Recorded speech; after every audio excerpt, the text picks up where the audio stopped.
Assalamualaikum warahmatullahi wabarakatuh. Alhamdulillahirrahmanirrahim. Waalaikumsalam Ketemu lagi warahmatullahi wabarakatuh. dengan saya, Bapak Ibu sekalian, peserta webinar podcast pada siang hari ini. Kali ini kita masuk ke episode 2. Setelah tadi pagi kita ngobrol-ngobrol sama Pak Denny dan Hasan Jaya tentang overview pengadaan, urgensi pengadaan bagi kita ASN di organisasi pemerintahan, dan apa sih bagaimana sih best practice sebenarnya di dunia korporasi atau di dunia nirlaba. Nah, kali ini di hadapan saya dan di hadapan Bapak Ibu sekalian sudah hadir Bapak Haris Sukamto, Kepala UKBBJ Kementerian Hukum dan HAM, yang akan memberikan pemahaman kepada kita semua tentang apa itu UKPBJ. Mungkin UKPBJ ini baru dikenal khususnya di rezim Perpres 16 2018 ya Pak ya. Yaitu unit kerja pengadaan barang jasa yang dulunya sebelumnya kita lebih kenal dengan nama unit layanan pengadaan. Nah, apakah sejauh mana perbedaannya dengan sebelumnya dan seperti apa peran dan fungsinya dalam pengadaan? Untuk mendapatkan pemahaman lebih mendalam tentang UKBBJ, kita sambut Pak Haris Sukamto. Apa kabar Pak? Alhamdulillah sehat. Sepertinya setelah dari perjalanan panjang nih Pak menuju beberapa kota ya Pak. Amin, luar biasa. Tentunya mudah-mudahan Bapak selalu dalam kondisi amin, sehat. Amin. Nah, mungkin langsung saja Pak. Peserta atau audiens kita sudah sangat menanti arahan dari paparan dari Bapak tentang UKPBJ. Kalau jika berkenan, waktu dan tempat disilakan. Ya. Bismillahirrahmanirrahim. Assalamualaikum warahmatullahi wabarakatuh. Yang saya banggakan tentunya Pak Tio selaku moderator yang pada hari ini memimpin kegiatan ini dan seluruh peserta Workaholics yang sempat bersama-sama dengan kita untuk mendiskusikan terkait dengan pokok bahasan yaitu UKBBJ. Ketika kita berbicara tentang UKBBJ tentu pada saat-saat seperti ini, di saat kita masih dalam kondisi COVID-19 dan kegiatan ini tentu saya mengapresiasi Direktorat Jenderal AHU yang melaksanakan kegiatan seperti ini sehingga UKBBJ yang baru lahir di Kementerian Hukum dan HAM tentu juga kita harapkan lebih dikenal oleh masyarakat luas sehingga kegiatan ini memang benar-benar bisa kita manfaatkan sebaik-baiknya. Dasar hukum dari UKBBJ itu ada 6 di Kementerian Hukum dan HAM. Yang pertama adalah terkait dengan Perpres nomor 7 tahun 2015, itu tentang organisasi kementerian negara.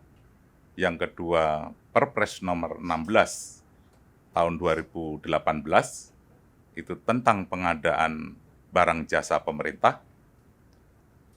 Terkait dengan peraturan LKPP nomor 14 tahun 2018, itu tentang unit kerja pengadaan barang jasa. Terdapat Permenkumham nomor 16 itu sebagai wujud kita, percepatan kita untuk segera melaksanakan Perpres nomor 7 tahun 2015, yaitu tentang unit kerja pengadaan barang jasa di lingkungan Kementerian Hukum dan HAM. Kita tidak juga hanya sekedar Permenkumham, karena ini harus dilakukan percepatan-percepatan terhadap pelaksanaan UKBBJ ini, maka Sekjen juga mengeluarkan surat edaran tentang pelaksanaan Permenkumham nomor 19 tahun 2019. Ya. Tentu latar belakangnya yang harus kita pahami bersama, ini ada tuntutan dari Perpres itu terkait transformasi dari unit layanan pengadaan menjadi UKBBJ, menjadi unit kerja pengadaan barang jasa.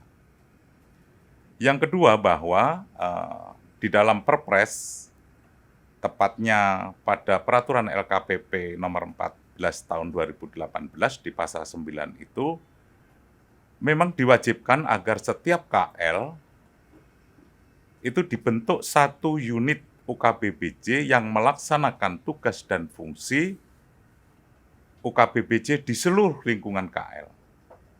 Nah, dari amanah tersebut maka di existingnya ULP di lingkungan Kemenkumham berdasarkan Perpres nomor 54 tahun 2010 sudah tidak relevan lagi. Maka segera kita lakukan pembenahan dan dalam melaksanakan kegiatan sesuai dengan amanah Perpres nomor 16 tahun 2018. Konsep pembentukan UKBBJ di lingkungan Kementerian Hukum dan HAM tentu harapannya kita itu menjadi Center of Excellence. Ini yang harus kita gelorakan semangatnya dan kita harus bangun bersama sehingga mudah-mudahan di UKBBJ Kementerian Hukum dan HAM memang benar-benar mampu mewujudkan Center of Excellence. Menjadi Center of Excellence. Ya, ini yang harus kita wujudkan. Nah, ketika kita berbicara tentang UKBBJ sesuai dengan Perpres nomor 16 tahun 2018, ini adalah suatu unit kerja di tiap kementerian dan lembaga maupun pemerintah daerah yang menjadi pusat keunggulan dari pengadaan barang jasa.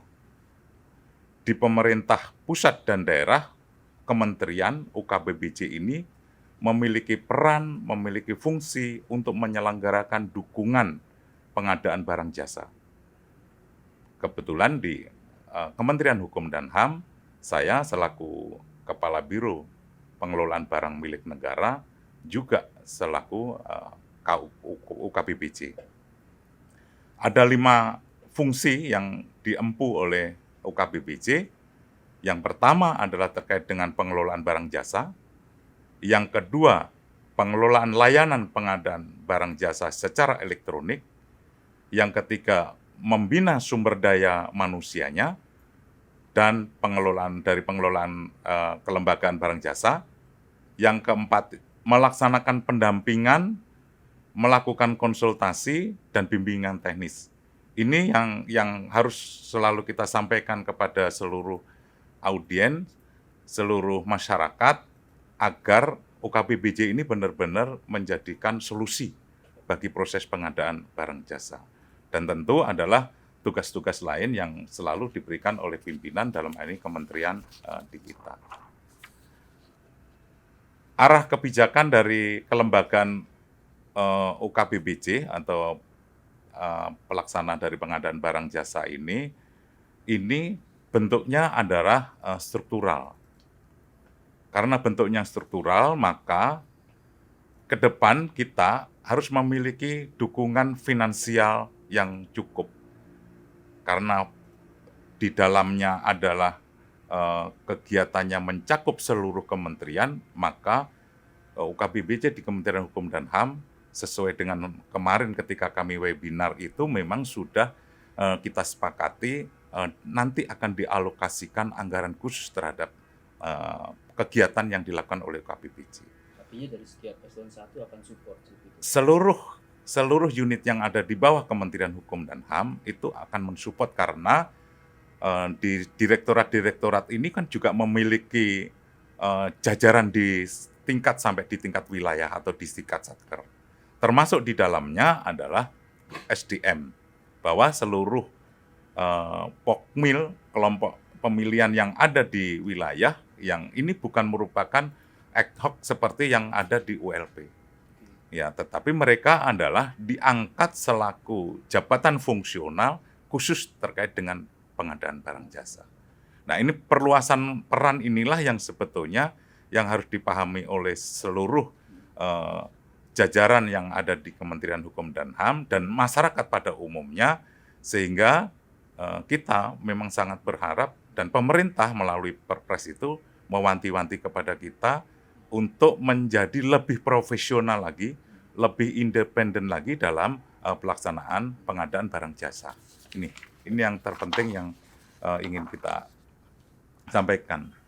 Nah, pergeseran peran yang dari ULP menjadi UKBBJ ini tentu tadi sudah saya sampaikan. Yang pertama adalah karena organisasi yang kita lakukan ini harus selalu berkembang, dan itu menjadi bahan dan mendapatkan dukungan kebijakan dari pemerintah, sehingga peran atau perluasan peran ini, perluasan dari tugas dan fungsi ini melahirkan, dan harapan dari Perpres itu UKBBJ harus benar-benar independen dan mampu melaksanakan tugasnya dengan baik.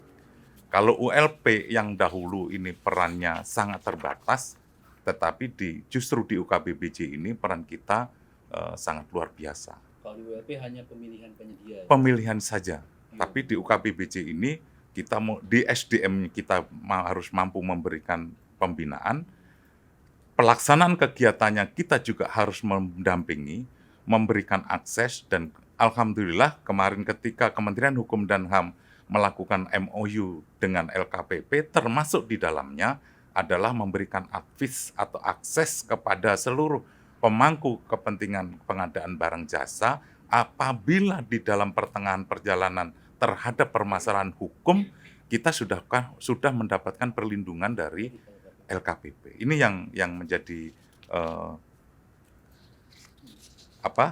kebanggaan kita semua terhadap apa yang harus kita lakukan. Kalau struktur kelembagaan UKBBJ di Kementerian Hukum dan HAM, sebagai kepala UKBBJ-nya yaitu saya, Kepala Biro Pengelolaan BUMN, dan ada Sekretariat Pusat UKBBJ yang dikelola oleh Kepala Bagian Pelayanan Pengadaan.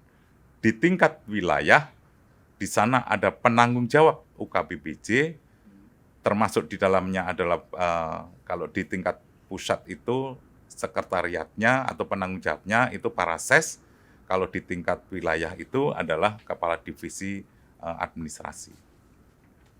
Di tingkat wilayah, di tingkat pusat itu terdapat koordinator-koordinator wilayah, sedangkan di tingkat wilayah itu ada korwilnya.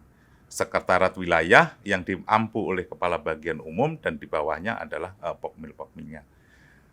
Dengan keberadaan struktur yang seperti itu, maka diharapkan organisasi UKBBJ ini mulai dari tingkat pusat sampai kepada penanggung jawab yang dilakukan oleh pihak sekretariat, dalam hal ini Pak Ses, Badan atau Ses, Dirjen, dan Kepala Divisi Administrasi, benar-benar mampu menggerakkan seluruh komponen yang insya Allah nanti ketika jabatan fungsional itu terpenuhi, itu dapat mengampu tugas yang diemban berdasarkan Perpres yang dimaksud tadi. Nah, dukungan kebijakan inilah sebenarnya kepada masing-masing Direktorat Jenderal, masing-masing badan, termasuk di dalamnya adalah Sekretariat Jenderal, ini benar-benar bisa memberikan wahana baru bagi layanan pengadaan di lingkungan Kementerian Hukum dan HAM dalam rangka mendukung peraturan Presiden yang tadi. Termasuk di dalamnya pengelolaan keuangannya kita diberikan kewenangan, dari sisi kepegawaiannya kita juga sudah diberikan kewenangan, bagaimana mengelola organisasi di dalamnya kita diberikan kewenangan. Sarpras kemarin kita sudah sepakat kebutuhan Sarpras mulai dari tingkat pusat sampai tingkat daerah ini memang harus mendapat dukungan penuh dari seluruh stakeholder yang ada di dalam Kementerian Hukum dan HAM. Termasuk yang tadi saya sampaikan, dukungan kebijakan ini termasuk akses terhadap hukum. Jadi ini yang menggembirakan kepada kita semua. Nah, dalam rangka merangkum itu semua, seluruh kegiatan pengadaan barang dan jasa itu di Kementerian Hukum dan HAM dalam hal ini bagian layanan pengadaan itu sudah membuat inovasi yang menjadi dasar seluruh pelaksanaan pengadaan barang jasa, yaitu Sipasdiku.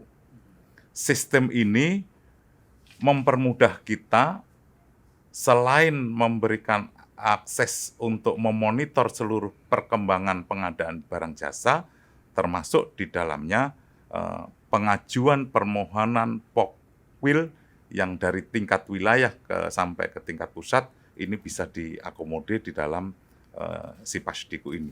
Mudah-mudahan karena Sipastiku ini sudah inline dengan LKPP dan tingkat pengamanan dari aplikasi ini juga sudah dijamin, maka tidak ada lagi kebocoran-kebocoran kebijakan yang terkait dengan pengelolaan pengadaan barang jasa. Nah, ini kebetulan yang kegiatan ini adalah di Direktorat Jenderal AHU. Perlu kita sampaikan bahwa di Direktorat Jenderal AHU ini, dengan kita kemarin sudah melakukan analisis beban kerja, di Direktorat Jenderal AHU ini membutuhkan 9 jabatan fungsional pengadaan barang jasa. Nah, sekarang Direktorat Jenderal AHU belum memiliki itu, dan kami mendorong untuk itu. Masa depan JF pengadaan barang jasa ini lebih memberikan jaminan, karena langsung di bawah pembinaan LKPP. Nah, ini yang menggembirakan, sehingga kemudahan-kemudahan terhadap proses JF-nya juga tidak sulit.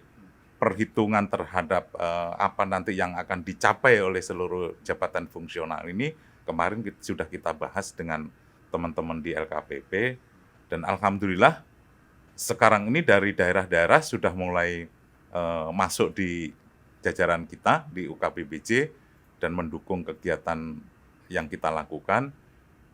Kalau dari AHU ada tambahan jabatan atau teman-teman yang ingin bergabung dengan UKBBJ, tentu kami harapkan itu. Sehingga kalau tidak, ini yang harus kita sampaikan, kalau tidak, di tahun 2021 nanti, itu seluruh sertifikasi pengadaan barang yang sudah pernah kita teman-teman dapat di tahun 2021 ini sudah nggak bisa lagi dimanfaatkan. Tidak berlaku lagi, karena yang melaksanakan sudah full harus JF pengadaan barang jasa. Ya, itu. Nah, tantangan memang di sini banyak sekali hal-hal yang perlu kita sampaikan kepada seluruh peserta yang pada saat ini sama-sama kita diskusi.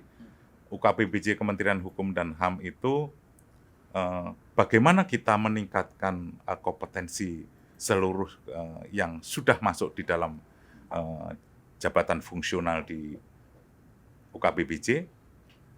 Ini yang harus kita pikirkan bersama-sama. Termasuk di dalamnya anggaran operasional itu sangat besar. Kenapa sangat besar? Kalau UKBBJ yang sekarang ini JF-nya tidak terpenuhi secara internal, maka pasti karena aturannya sudah mengatakan bahwa di tahun 2021 nanti kita seluruhnya harus jabatan fungsional. Apabila kita tidak mencukupi kebutuhan yang tadi berdasarkan analisis beban kerja, maka kita harus mengambil tenaga jabatan fungsional dari instansi lain. Dari kementerian lain.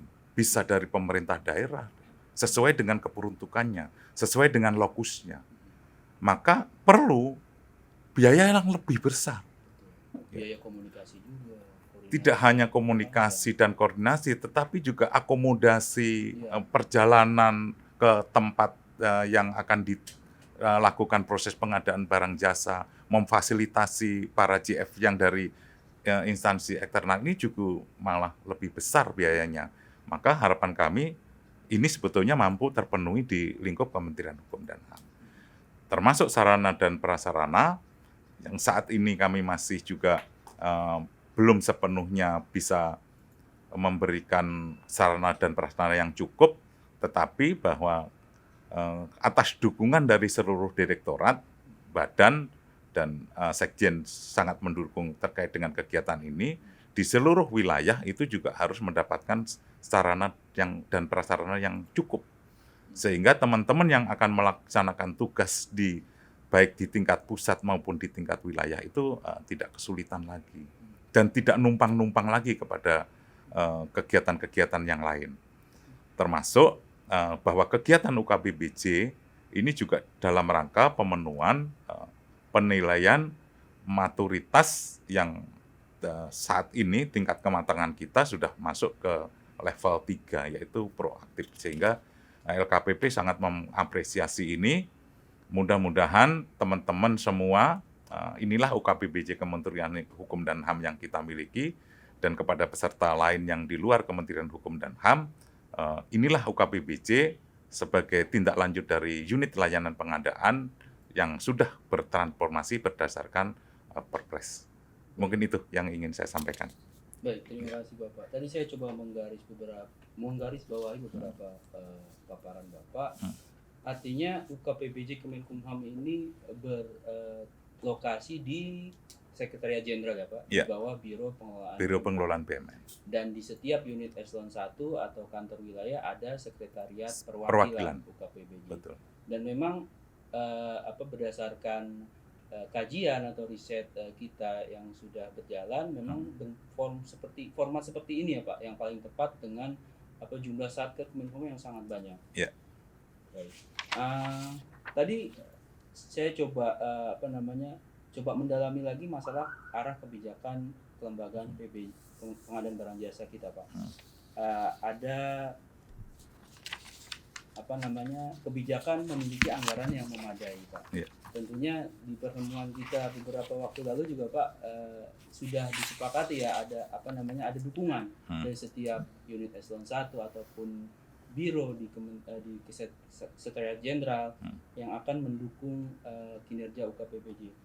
Apakah sudah di level teknis Pak, di level nanti penganggaran? Ini kan 2021 sudah di depan mata Pak. Yeah. Apakah persiapan itu untuk penganggaran itu sudah dilakukan Pak? Oke.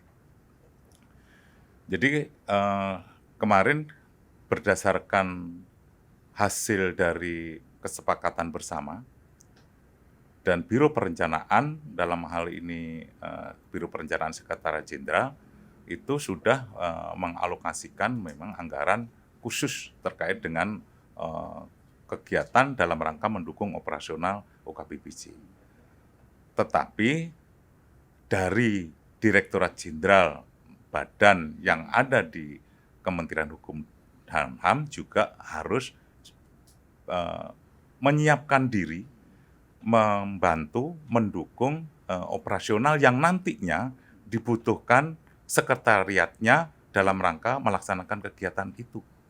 Ini yang harus kita sampaikan supaya di tingkat Sekretariat Jenderal kebijakannya sudah ada.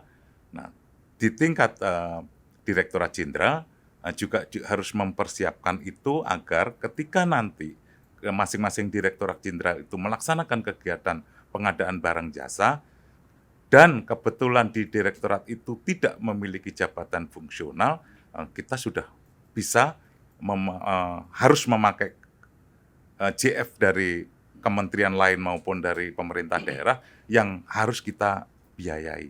Termasuk di dalamnya adalah sarana prasarana yang ada di sekretariat wilayah atau yang ada di tingkat direktorat juga harus dipenuhi. Sehingga mereka bekerja dengan nyaman, mereka dapat melakukan pekerjaan dengan baik, tidak terintervensi oleh siapapun karena ini sudah independen, sehingga mampu memberikan hasil yang terbaik bagi pelayanan pengadaan barang jasa. Ya. Artinya memang di level eselon 1 atau sekretariat perwakilan memang secara inisiatif harus sudah mengalokasikan operasional ya. UKPBJ. Betul. Baik Pak, ini mungkin juga didengar oleh UKPBJ lain selain di AHU. Kita bisa sama-sama persiapkan diri nih Pak. Ya, harus. Baik, selanjutnya Pak mengenai arah kebijakan SDM Pak. Seluruh anggota POKMIL bukan ad hoc dan telah diangkat sebagai JFPPBJ. Ya kalau saya tidak salah memang tadi juga Bapak sudah sampaikan per 1 Januari 2021 seluruh pelaksanaan pengadaan harus dilakukan oleh JFPPBJ. Ya. Nah kalau saya tidak salah Pak, mohon dikoreksi, kita juga ada penerimaan CPNS ya Pak untuk tahun ini yang akan mulai bekerja di tahun 2021. Formasinya khusus untuk pengelolaan pengadaan. Nah nantinya meskipun nanti mereka akan langsung menduduki formasi jabatan itu, tentunya kan harus ada proses pelatihan, diklat, dan akhirnya akan tetap saja ada gap Pak. Ada jeda waktu menunggu mereka siap. Nah ini strateginya seperti apa Pak? Dengan kondisi, contohnya AHU saja Pak. Iya. AHU masih nol Nol, dari iya. Betul. dari beban kerja Betul. kita 9 orang. Seperti apa Pak strateginya? Oke. Di UKPBJ tadi di bagian layanan pengadaan itu kita sudah memiliki 60 JM. 50 jabatan fungsional. Itu satu Indonesia Pak? Enggak, ini di lingkup kita saja. Oh, Yang sekarang sudah masuk JF Baik. di UKPBJ itu sudah ada 50-an. Nah, dari CPNS kemarin memang dialokasikan sekitar 130-an. 130 itu untuk jabatan pengadaan barang jasa. Memang itu tidak langsung bisa terjun dan hasil dari kesepakatan dengan LKPP setelah para CPNS ini lolos dalam seleksi, nantinya langsung akan dilakukan pendidikan dan latihan yang di bawah komando LKPP. Nah, ini sehingga percepatan ini yang diperlukan sehingga formasi jabatan fungsional yang dibutuhkan oleh UKPBJ Kementerian Hukum dan HAM mudah-mudahan di tahun 2021 sudah bisa terpenuhi dengan baik. Meskipun tadi yang disampaikan harus dari masing-masing direktorat sesuai dengan analisis beban kerja itu sebaiknya juga dipenuhi di masing-masing direktorat. Ya. Kalau yang sudah ada alokasinya baik yang sudah ada 50 ini dan nanti ketambahan lagi dari CPNS ini kan skalanya kita nasional. Jadi tidak ada sekwil meskipun posisinya di wilayah, mereka adalah bagian dari UKPBJ Kementerian Hukum dan HAM. Bukan mereka diperbantukan, tidak. Hanya posisinya saja yang bersangkutan di wilayah yang sesuai dengan ditugaskannya. Mungkin itu. Baik. Ya. Mungkin ini juga masalah yang kami hadapi Pak kalau di Dijen AHU. Kenapa masih rendah jumlah JF? Bukan rendah, belum ada. Belum. Iya. Terlalu halus ya Pak? Iya, terlalu halus kalau. Belum Ya. ada JF. Iya, belum ada. Yang kami hadapi adalah mungkin yang sudah bersertifikasi ini belum merasa nyaman dengan bekerja di di pengadaan. Nah, untuk itulah kami juga tujuan kami salah satunya mengadakan program ini coba mengubah mindset itu Pak. Menjadi mengubah mindset PBJ itu sebenarnya menyenangkan dan memang kita butuhkan seperti itu. Nah, selanjutnya Pak, arah kebijakan kelembagaan PBJP masih tentang perluasan peran Pak. Tidak saja terbatas sebagai penyelenggara proses pemilihan penyedia, namun menjadi pembina stakeholder dan sebagai pusat informasi PBJP. Nah, pembinaan stakeholder ini yang seperti apa Pak? Mohon lebih dijelaskan. Ya, berdasarkan hasil arahan dari LKPP kemarin bahwa kita sekarang ini kalau pada waktu zaman kita ULP dulu seluruh peserta atau penyedia itu adalah dari khalayak umum, artinya seluruh organisasi perusahaan yang terkait dengan pengadaan barang dan jasa bisa ikut. Sekarang ini tidak. Jadi kita itu juga mempunyai kewajiban untuk membina mereka yang sudah pernah melakukan pekerjaan atau mengikut kegiatan di lingkungan Kementerian Hukum dan HAM, itu kita bina, kita arahkan supaya apa yang dilakukan itu lebih baik lagi. Termasuk di dalamnya adalah bagaimana kita melakukan seluruh pembinaan kepada stakeholder di masing-masing direktorat jenderal. Karena tidak semua tahu apa yang harus dilakukan. Nah, ini yang penting sehingga semua pihak, baik yang pengambil kebijakan maupun di tingkat pelaksana, benar-benar memahami dan mengetahui apa yang harus dilakukan. Nah, ini peran yang sangat luar biasa, sehingga kami yakin bahwa dengan peran yang dimiliki itu, semua pihak, baik di tingkat Kementerian Hukum dan HAM maupun di eksternal kita, itu benar-benar mengerti apa yang harus dilakukan. Ini yang kami sampaikan. Baik. mudah-mudahan program ini juga Procureholic Podcast ini Ya. juga salah satu dari Betul. mensukseskan upaya Betul. itu, Pak. Amin. Ini mudah-mudahan harapan kita juga kepada yang belum paham benar terhadap apa yang dilakukan UKPBJ bisa memahami, dan ketika sudah memahami apa yang dilakukan menjadi tertarik, Iya. menyenangi seperti yang Mas Tio sampaikan tadi. Ketika sudah menyenangi, jangan memikirkan masa depannya bagaimana. Betul.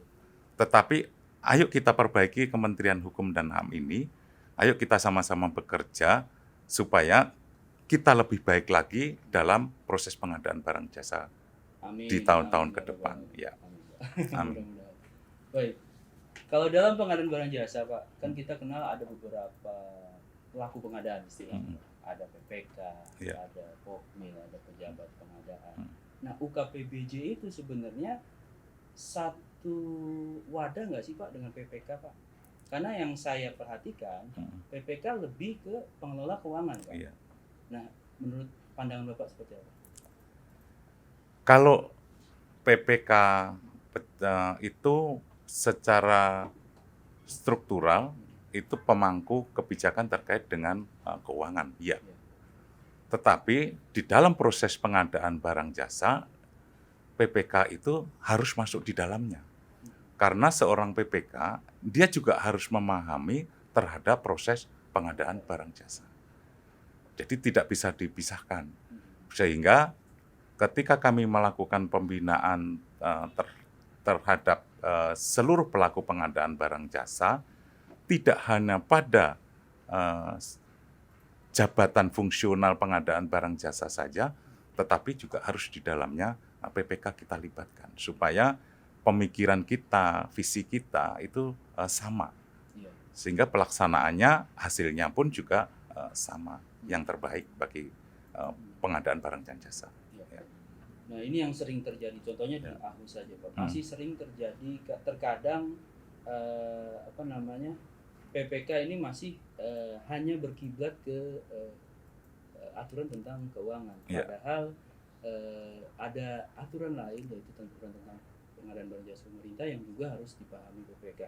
Kaitannya dengan peningkatan kompetensi PPK, Pak. Yang kalau saya juga tidak salah, tahun 2023 ya, Pak ya, itu PPK harus mempunyai sertifikat kompetensi. Nah, langkah-langkah apa saja, Pak, yang sudah kita persiapkan untuk mencapai PPK yang sudah mempunyai kompeten yang cukup? Ya. Ini kebijakan ini sudah kami koordinasikan dengan Biro Keuangan. Dan kemarin ketika kami diskusi dengan ketiga biro, dalam hal ini Biro Perencanaan, Biro Keuangan, dan termasuk Biro Pengelolaan BUMN, seluruh PPK ini akan dilakukan kegiatan pelatihan agar seluruh PPK yang nanti memang melaksanakan tugas dan fungsinya ini memiliki potensi yang cukup. Dan itu semua sudah diatur dalam aturan. Kalau yang bersangkutan memang tidak memiliki kompetensi sesuai dengan apa yang diatur dalam aturan, maka yang bersangkutan tidak akan lulus. Nanti harus ada uji kompetensi untuk itu. Sehingga uji kompetensi itu tidak hanya pada lingkup knowledge saja. Tidak hanya wujud keilmuannya saja, tetapi PPK ke depan itu akan dilakukan assessment. Karena etika dalam berorganisasi itu, attitude itu perlu. Kepribadian orang itu tidak hanya dilihat dari kepandaian orang, tetapi juga moral. Integritas orang itu penting. Maka ketika kita lakukan pelatihan dalam rangka peningkatan kompetensi, di dalamnya nanti kita akan lakukan assessment untuk menentukan apakah yang bersangkutan, personil yang bersangkutan itu memang memiliki integritas, memiliki daya juang, memiliki semangat kerja dalam rangka melaksanakan tugasnya. PPK ini berkaitan dengan pengelolaan keuangan. Kalau yang bersangkutan tidak memiliki integritas, maka saya yakin apapun yang dilakukan oleh Pokmil dalam rangka menyediakan penyedia itu tidak akan bisa melaksanakan dengan baik. Apabila seorang yang mempunyai kewenangan untuk itu dia tidak memiliki integritas dengan baik. Terkait dengan kompetensi, saya sampaikan di sini, PPK itu memiliki peran mulai dari awal proses, Ya, dari perencanaan. dari mulai perencanaan. Kalau yang bersangkutan tidak memahami betul apa yang dilakukan, atau dia hanya mengerjakan sesuai dengan masukan dari pihak ketiga, ini kan kebanyakan kita begitu. PPK itu menyerahkan seluruhnya kepada orang yang kita percayakan, dalam ini konsultan dan sebagainya. Dia hanya tanda tangan, itu berbahaya. Yang dia tanda tangani itu adalah dokumen, dan dokumen itu memiliki akibat hukum. Kalau yang bersangkutan selaku PPK tidak memiliki kompetensi dan bertanda tangan di atas kertas yang memiliki akibat hukum, membahayakan diri sendiri. Maka dari awal, tugas UKBPJ tidak hanya pada proses pemilihan penyedianya, tetapi juga melakukan pendampingan dari proses perencanaan. Artinya PPK itu mitra kita yang kita dampingi. Betul. Dan itu harus dilakukan supaya kalau sekarang ini kan kompetensi di PPK itu tidak sama. Nggak usah bicara integritas dulu.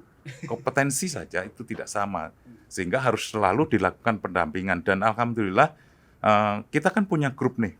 Di UKBPJ ini punya grup sebagai wadah kita untuk diskusi dan sebagainya. Dan alhamdulillah PPK itu kebanyakan juga nimbrung di sana. Jadi banyak sekali pertanyaan-pertanyaan terkait apa yang harus dilakukan itu selalu kita diskusikan di dalam grup. Dan inilah yang menjembatani kita.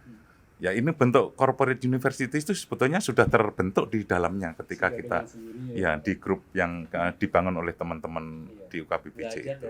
Betul. Baik. Ya. Artinya tadi coba saya garis bawahi lagi, peningkatan kompetensi tadi untuk PPK bukan hanya skillnya tapi juga attitude-nya. Betul. Juga, ya. Bukan hanya hard skill tapi juga soft skill-nya. Kemudian terkait struktur kelembagaan UKBPJ, Pak.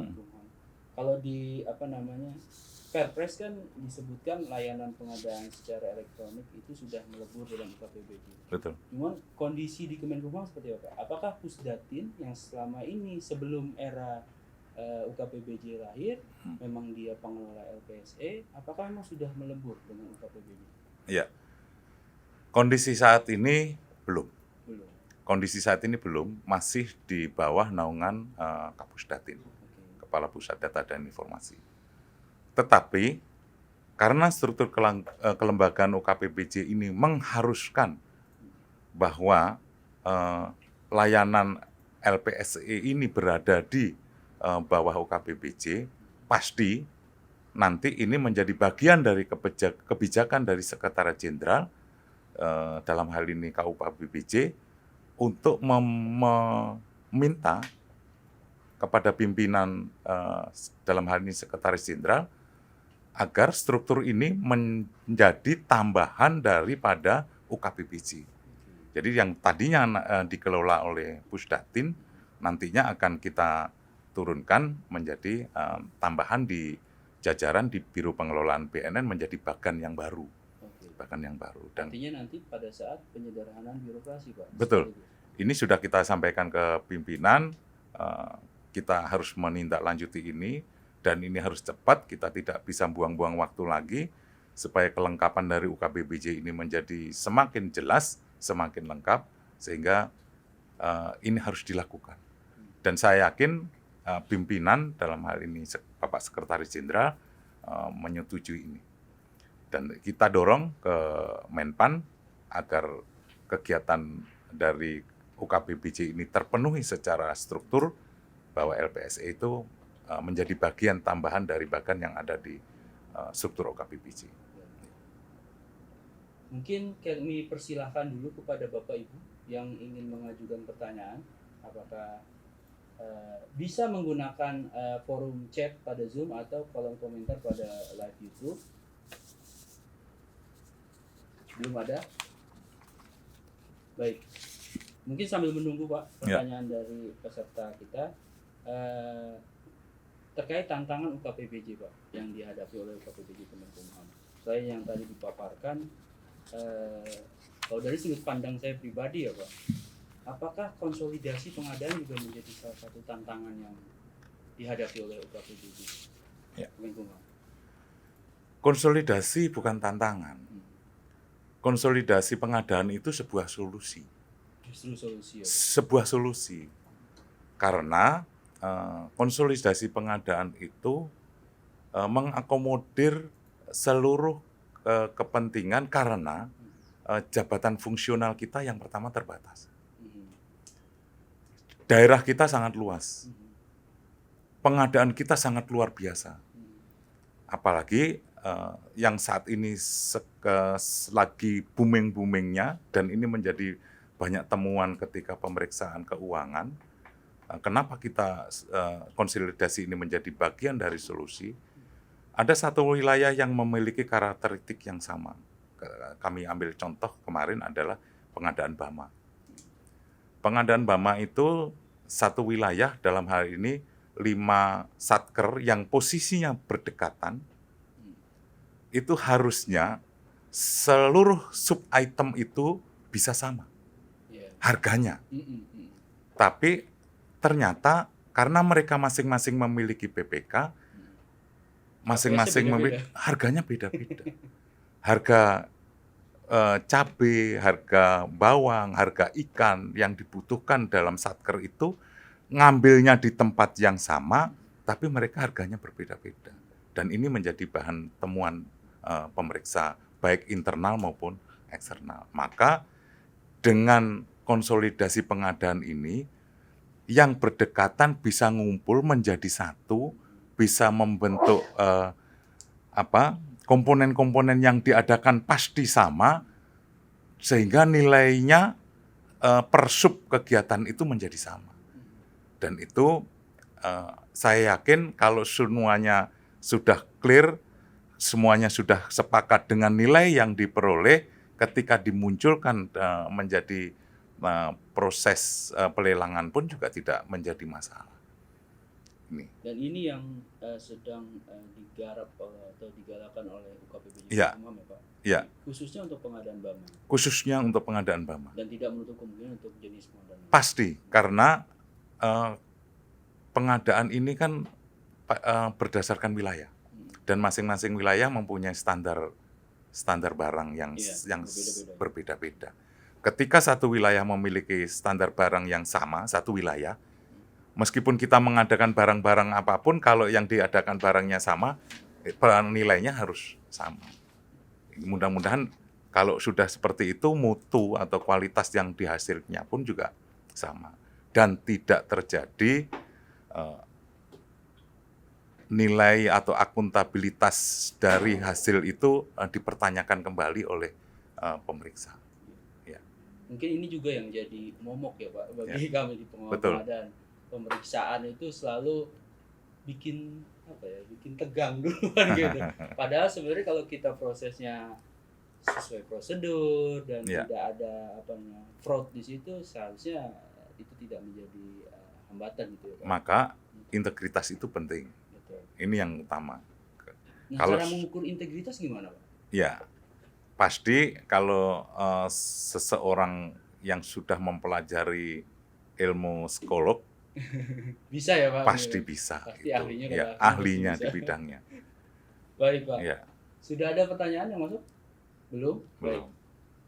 Satu lagi Pak, pertanyaan dari saya. Ini skenario terburuk Pak. Kalau misalkan dari peningkatan kompetensi yang kita upayakan terhadap PPK, kemudian juga penerimaan formasi CPNS untuk pengadaan. Kalau kebutuhannya ternyata masih saja kurang, kita harus seperti apa Pak? Ya, saya orangnya optimis. Baik, harus optimis. Jadi pemikiran terburuk ini justru saya jadikan bagian dari solusi. Saya yakin kompetensi teman-teman PPK ketika dia mendapatkan amanah selaku PPK sudah diperhitungkan oleh KPA yang menunjuk dia selaku PPK. mulai dari kompetensinya maupun integritasnya. Biro Keuangan pasti selalu memberikan bimbingan, pembinaan, selalu memonitor apa yang dilakukan oleh BPK.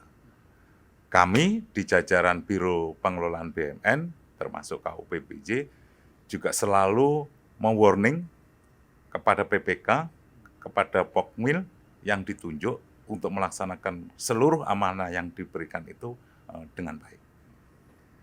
Apabila sampai di tahun 2021 ternyata kebutuhan yang seharusnya 250 itu terpenuhi, saya masih berpikir positifnya, tenaga kami ini yang sudah masuk di JF ini sudah sangat profesional.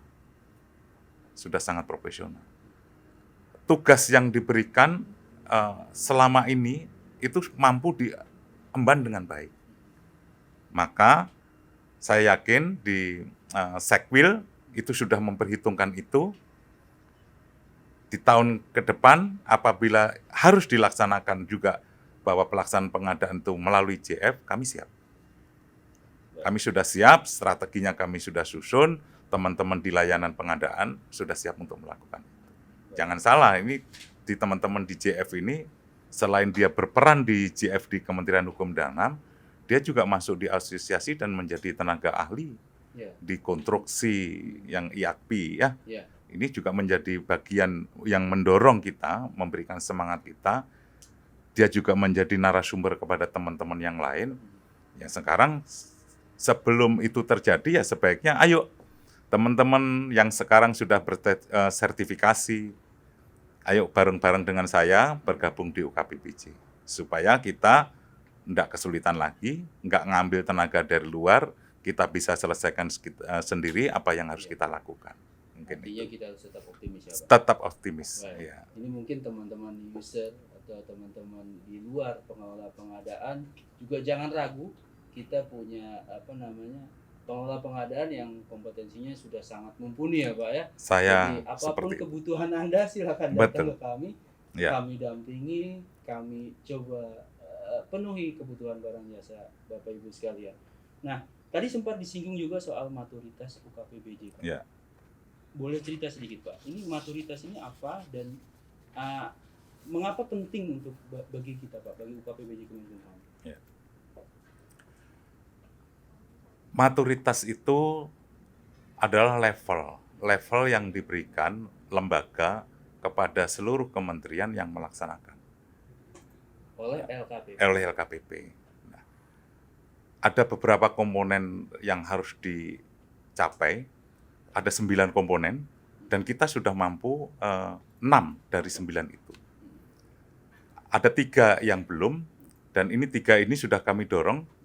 Kami kemarin sudah arahkan kepada Kepala Bagian Pelayanan Pengadaan untuk segera memenuhi ketiga kekurangan yang belum, sehingga kita benar-benar mampu memenuhi maturitas yang diperuntukkan. Maturitas di level 3 ini bagi kementerian dan lembaga sudah sangat luar biasa banget. Sudah dinyatakan sebagai Kementerian Hukum dan HAM yang proaktif, yang sangat melaksanakan kegiatan layanan pengadaan ini sudah sangat baik sekali.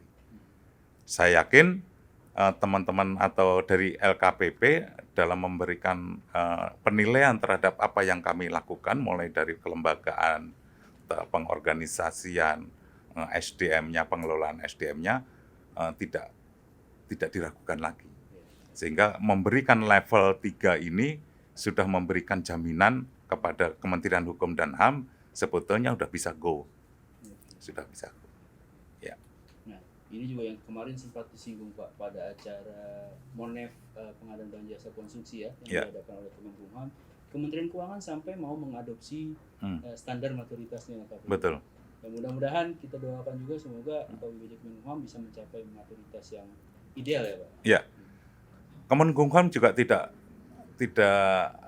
menutup diri. Kemarin kami juga banyak belajar dengan kementerian yang lain. Ya.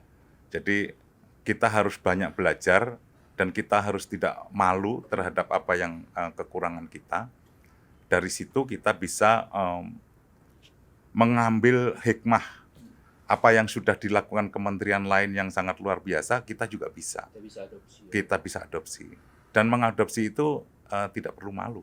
Ya, betul. Karena untuk meningkatkan apa yang kita punya, pasti kita harus mencari contoh yang terbaik. Benchmarking. Ya, benchmarking. Ya. Baik, mungkin ada satu pertanyaan yang masuk. Ya, ini ada pertanyaan dari Ibu Nur Hikmah. Ini salah satu PPK Pak di Jenahu. Terkait JF Barjas, kriteria apa saja untuk dapat diangkat menjadi PPK? Pertanyaannya terkait jabatan fungsional Barjas, tapi syarat apa yang dapat diangkat menjadi PPK? Mungkin kalau syarat PPK sudah ada ya di Perpres 16. Ya, kalau syarat PPK udah jelas. Ya. Mungkin tambahannya Pak, di luar yang di Perpres mungkin. Kalau yang di luar Perpres, pasti ada kebijakan pimpinan.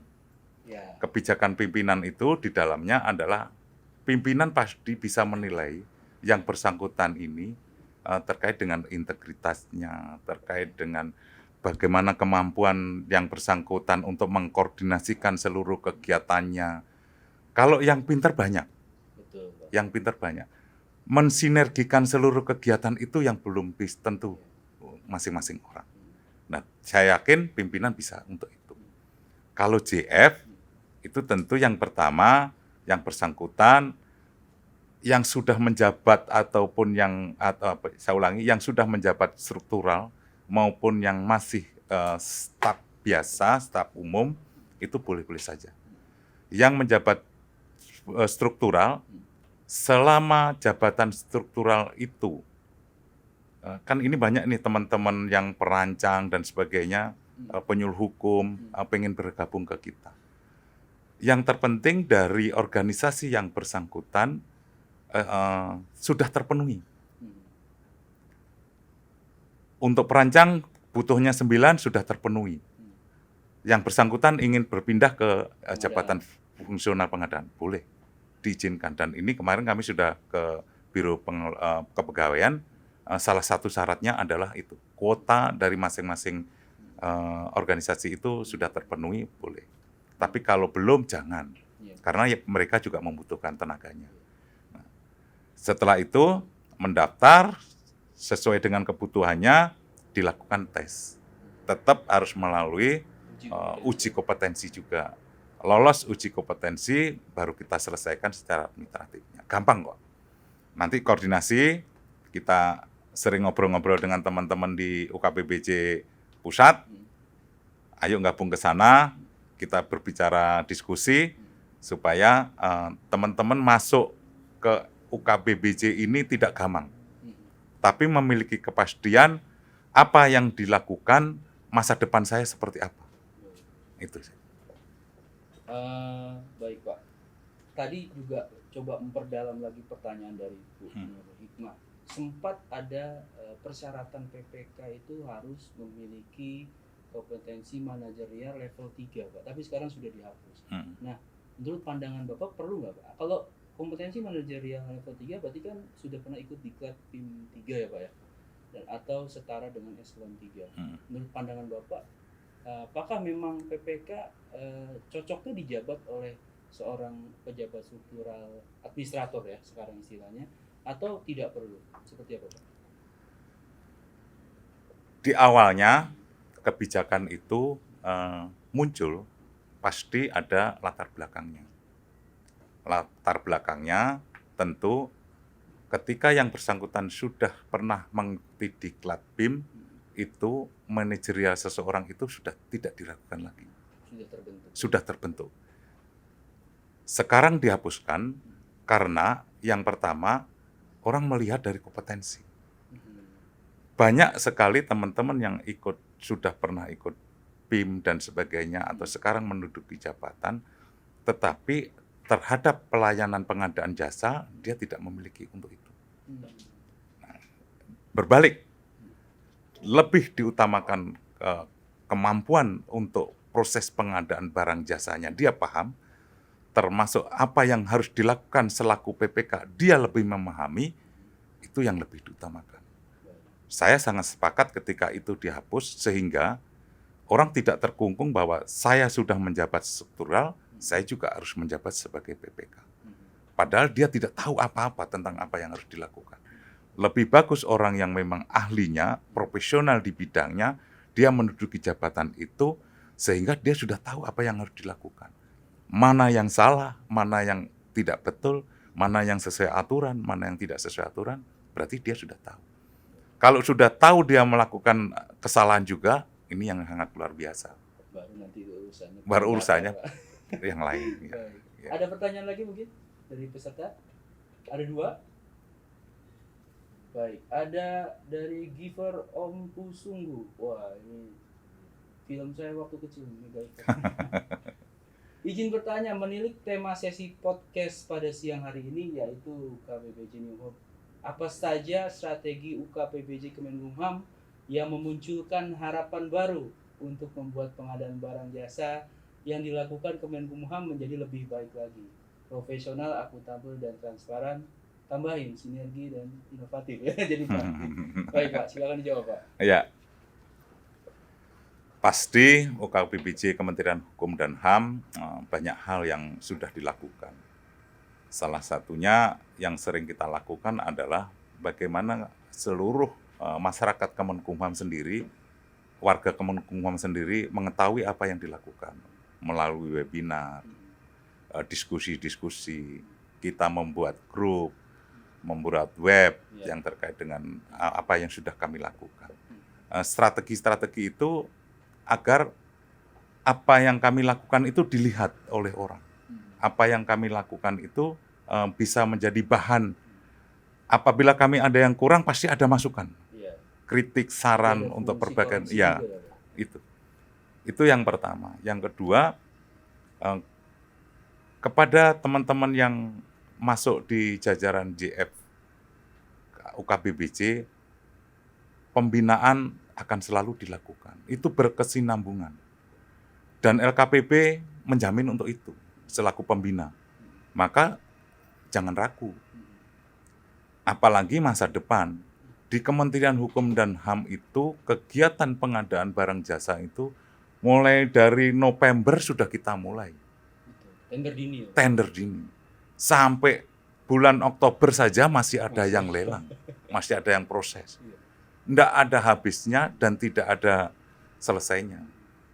Kalau tenaga yang dibutuhkan tadi katakan di AHU itu 7 atau 9 tadi, itu sudah kami analis terhadap beban kerja apa yang dilakukan oleh teman-teman di AHU itu. Saya yakin JF yang ada di AHU nanti ketika terpenuhi 9 itu juga tidak akan ada istirahatnya. Dan kebutuhan angka kreditnya dengan kegiatan yang dilakukan oleh AHU itu akan terpenuhi. Kan ini kita tidak hanya fokus pada AHU saja, per direktorat, tetapi juga bisa dilibatkan ke seluruh aktivitas pengadaan barang jasa di UKPBJ Kemenkumham. Maka teman-teman di layanan pengadaan yang di bawah Bu Yekti, ada teman-teman yang mengkoordinator wilayah di sana, itu yang akan membagi habis seluruh jabatan fungsional untuk melaksanakan tugas sesuai dengan kebutuhan yang tidak ada pilih kasih di sana, tidak ada like and dislike, nggak ada. Saya yakin semua masuk, semua profesional, semua sudah siap untuk ditugaskan. Baik, mudah-mudahan bisa terjawab, Mas Giver. Amin. Ada lagi pertanyaan? Sepertinya ada satu lagi tadi dari Ibu Herlina. Sehubungan dengan kebutuhan JF PPBJ di Jenahu yang masih terbatas, berdasarkan slat info usulan inpasing JF PPBJ di Jenahu tahun 2020 yang sudah melakukan pendaftaran sebanyak 7 orang. Untuk pelaksanaan inpasing untuk persiapan pemenuhan kebutuhan pengadaan per Januari 2021, Kemenkumham akan melaksanakan kapan? Apakah dalam pengajuan jumlah inpasing ada minimal jumlah kuota pendaftar? Mungkin lebih ke teknis pada saat inpasing, Pak. Seperti apa, Pak?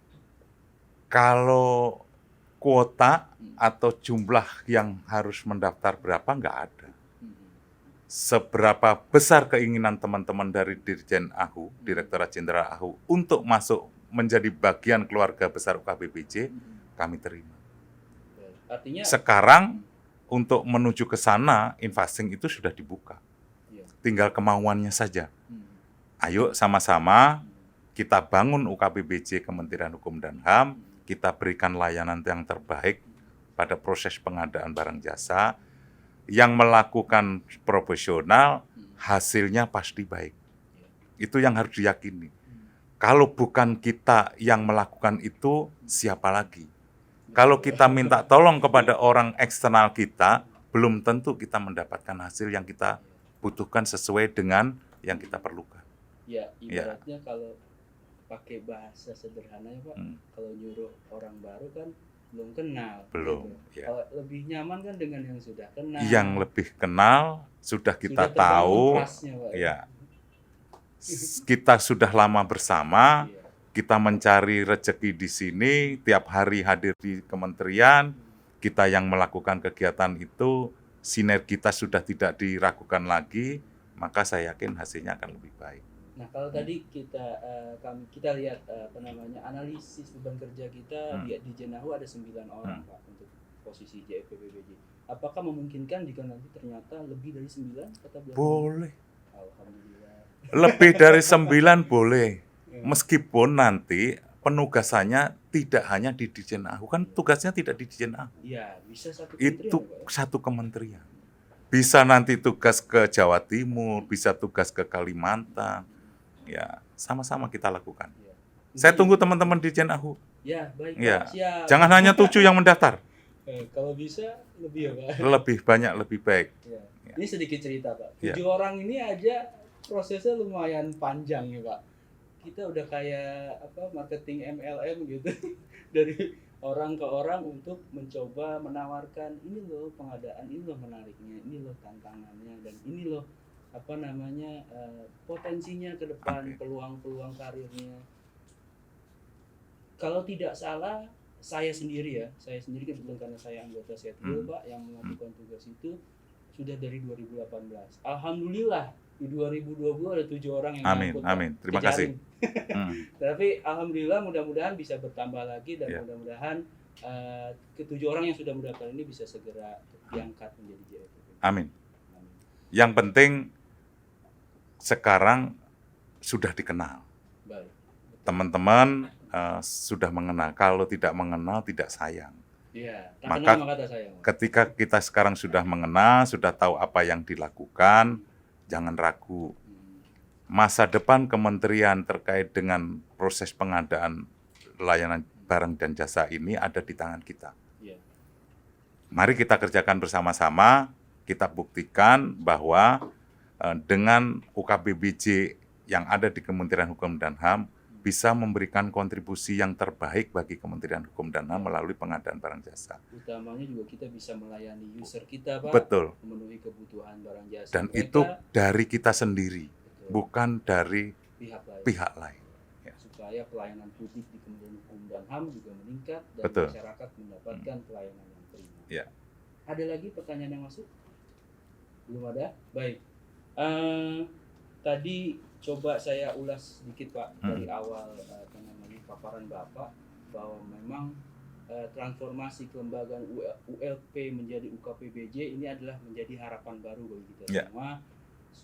Harapannya adalah bagaimana proses pengadaan barang jasa kita menjadi lebih baik, menjadi lebih ideal, menjadi lebih dekat dengan pengguna barang jasa, dan menjadi lebih koordinatif dengan para stakeholder-nya seperti itu. Ada satu pertanyaan, baik, silakan. Rupanya lebih ramai dari sesi pagi nih, Pak. Padahal ini sesi rawannya tuh Pak Ihin udah.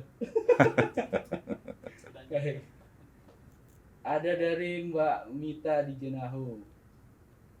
Dengan adanya opini yang terbentuk terkait pengadaan yang dianggap menakutkan, sesuai tagar jangan anti pengadaan. Kira-kira hal apa yang perlu disampaikan kepada ASN, khususnya yang masih awam terhadap pengadaan, agar lebih banyak menarik minat banyak orang lagi, Pak? Silakan, Pak, dijawab. Ya, tidak ada yang menakutkan. Tidak ada yang menakutkan. Apabila kita tahu apa yang kita kerjakan. Betul. Ya, kalau kita tidak tahu, ya kalau ada orang bicara pasti menakutkan. Tapi ketika kita kenal, kita tahu apa yang kita lakukan, tidak ada yang menakutkan. Yang menakutkan itu apabila kita melakukan tugas itu tidak sesuai dengan amanah yang diberikan. Amanah yang diberikan itu berdasarkan aturan. Aturan itu memiliki dampak hukum. Proses pengadaan barang dan jasa ini apabila kita lakukan dengan benar, dengan tulus, tidak ada apa-apanya. Seperti pekerjaan yang hari-hari kita lakukan. Itu Sebenarnya saja. semua pekerjaan ada resiko. Ya. Semua pekerjaan ada resiko yang akan terjadi. Kebetulan saja pengadaan berkaitan dengan keuangan negara. Betul. Gitu ya, Pengelolaan keuangan negara. Jadi hasilnya harus bisa dipertanggungjawabkan. Kalau niat kita sudah tulus, mengabdi bahwa kita ini adalah bagian dari Kementerian Hukum dan HAM, harus taat azas, kita harus melakukan pekerjaan dengan baik, aturan kita pakai dengan baik, hasilnya baik, tidak akan jadi masalah. Baik. Mungkin itu jawabannya, Mbak Mita, mudah-mudahan bisa terjawab. Ada pertanyaan lagi yang masuk? Belum? Baik. Tadi menelisik juga soal ini, Pak. Saya jadi agak lupa. Saya harus buka catatan lagi, Pak. Nah, terkait kemampuan setwil di daerah, Pak. Tentunya kan masing-masing daerah ada kendala-kendala gitu, Pak ya. Mungkin sarpras, mungkin dari SDM, atau mungkin dari hal-hal non teknis lainnya, Pak. Nah, bagaimana UKPBJ ini mencoba memantau itu semua, Pak? Prosesnya seperti apa dan upayanya seperti apa, Pak? Ya. Karena wilayah kita kan sangat luas ya, Pak. Betul. Kalau kompetensi teman-teman di tingkat wilayah, di bawah penanggung jawab Ibu Kadipmin, Kepala Divisi Administrasi, secara berjenjang itu sudah tidak diragukan lagi. Baik. Dan prosesnya kita selalu bisa memonitor melalui aplikasi Sipastiku, itu bisa dimonitor. Oh, artinya aplikasi Sipastiku itu juga bisa dilakukan untuk monitor? Bisa dijadikan untuk monitor kita. Selain di media group yang kita miliki tadi, itu bagian dari proses monitor. Perkembangan terkait dengan proses pengadaannya sampai permasalahan-permasalahan yang di tingkat wilayah bisa kita ketahui. Dan alhamdulillah teman-teman di tingkat setwil itu keterbukaannya terhadap apa yang dilakukan kepada kita itu sangat luar biasa. Dan ini yang kita bangun supaya tidak ada sekat antara wilayah dengan pusat. Daerah tidak merasa bahwa saya sudah cukup, tidak perlu orang pusat, juga tidak. Tetapi sinergi ini harus kita bangun supaya bahwa ini adalah milik kita bersama. Hasilnya pun juga kita punya bersama. Kita bekerja itu tidak perlu pujian. Kalau kita kerja selalu mengharapkan pujian, hasilnya juga tidak akan bagus. Dan nggak perlu mengharap karya kita jadi masterpiece. Yang penting adalah kita melakukan yang terbaik, hasilnya pasti yang terbaik. Amin, insya Allah. Ya. Tadi kembali lagi ke pertanyaan Mbak Mita, ada yang terlewat dari saya ingin tambahkan, upaya kita untuk mengubah mindset menakutkan itu salah satunya acara ini, program ini, Pak. Kita coba cari tren-tren ASN milenial sekarang kayak apa, Pak? Mungkin sudah dilakukan juga oleh UKPBJ Kemenkumham. Seperti kemarin ada yang rakor ya, pada saat rakor ya, Pak, dikemas dalam bentuk talk show. Kemudian juga sering ada webinar. Kita melakukannya sama. Iya. Jadi modelnya adalah bagaimana acara yang kita lakukan ini menarik. Iya, betul. Webinar, rakor, kalau kita melakukan hanya biasa-biasa saja, tidak menarik. Termasuk yang dilakukan oleh Mas Tio di Dirjen AHU. Ini saya luar biasa, saya apresiasi. Dan ini bagian dari salah satu upaya kami juga selalu mensosialisasikan apa yang kita lakukan dan apa yang harus kita kerjakan. Ya memang upaya kami ini salah satu tujuannya adalah untuk mendukung juga kinerja UKPBJ. Terima kasih banyak, Mas Tio. Dan programnya bukan hanya podcast ya. Ini boleh promo sedikit ya. Programnya bukan hanya podcast, Pak. Jadi di akun-akun media sosial kami ada beberapa akun media sosial yang kita kelola seperti Facebook, Twitter, Instagram, YouTube, Spotify. Itu kontennya macam-macam, Pak. Salah satunya podcast. Yang kedua ada video-video tutorial Pak. Kadang permasalahan teman-teman di daerah nggak tahu cara menggunakan aplikasi Sirup misalnya. Nah itu dari frequently asked question-nya itu yang kita buat tutorialnya. Ada juga video-video sitcom ya Pak. Jadi kita mau coba melihat pengadaan dari sisi yang jenaka gitu Pak. Menghadirkan canda tawa di tengah dunia pengadaan. Seperti itu Pak. Juga ada apa lagi Mas? Quotes gitu ya, poster-poster mungkin videografis dan lain sebagainya. Itu yang coba kami upayakan Pak. Terima kasih. Supaya menambah wahana kami untuk saling berdiskusi. Betul, iya. Itu upaya kami supaya teman-teman di pengelola pengadaan yang belum tergerak hatinya untuk jadi JF ataupun teman-teman user ini supaya lebih mengenal pengadaan, mengubah mindset yang tadinya dari menakutkan menjadi menyenangkan seperti itu. Ada lagi pertanyaan yang masuk? Nggak ada? Baik. Mungkin sekaligus menutup Pak kegiatan kita pada hari ini, apa yang ingin Bapak sampaikan supaya kami bisa tetap mempercayai UKPBJ sebagai sebuah center of excellence, menghilangkan keraguan-keraguan kami tentang kompetensi UKPBJ dan lebih kepada pengelola pengadaan bisa segera bergabung dengan UKPBJ. Ya. Makasih. Yang pertama adalah ketika kita sudah mempunyai niat untuk melakukan sebuah kegiatan yang besar, maka lakukan itu. UKPBJ ini hanyalah wadah.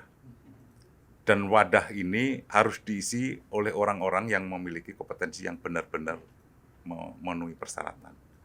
Maka ketika kita melakukan kegiatan itu dan di dalamnya ada orang-orang yang memang memiliki kompetensi yang cukup, tidak diragukan lagi.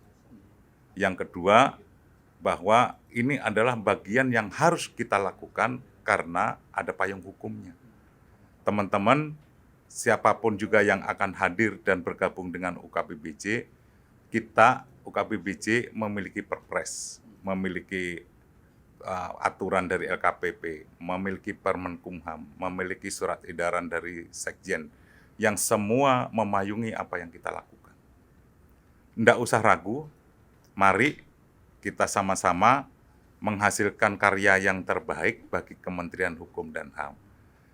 Kalau dimulai dari niat yang baik, hasilnya akan baik. Jangan ada keraguan, penuhi yang kuota 9 dari AHU.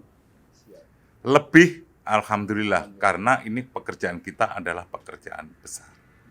Yakinkan kepada diri kita bahwa kita juga bagian orang-orang yang terbaik.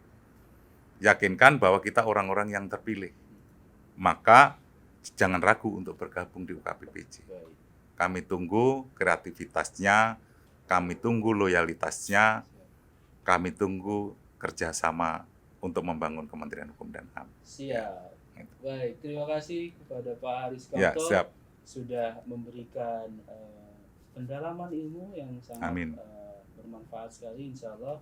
Dan mudah-mudahan Bapak Ibu peserta webinar podcast pada hari ini juga mendapatkan manfaat yang sangat tinggi dan bisa berkontribusi positif untuk organisasi kita, untuk diri kita sendiri juga dan untuk orang sekitar.